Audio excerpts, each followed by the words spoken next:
17 febbraio, al Teatro Dino Buzzati andrà in scena Madame Butterfly, un'opera in 3 atti di Giacomo Puccini sul libretto di Giuseppe Giacosa e Luigi Illica, definita nello spartito tragedia giapponese e dedicata alla regina d'Italia Elena di Montenegro. A dirigere il coro dell'Opera di Parma, gli artisti, i 30 elementi di Opera Symphony Orchestra di Milano e Dolomiti Sinfonia sarà Delio Cassetta. Quest'opera di Puccini a 100 anni dalla sua morte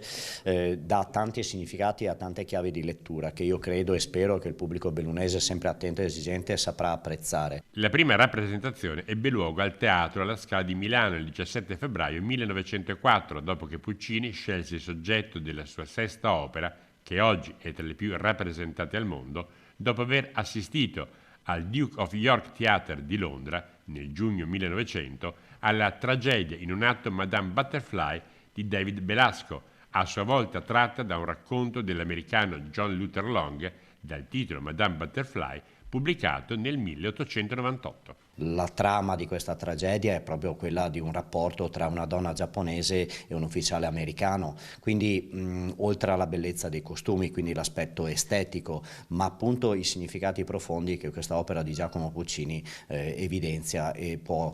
far riflettere il pubblico bellunese non solo nell'ambito del Teatro Buzzati.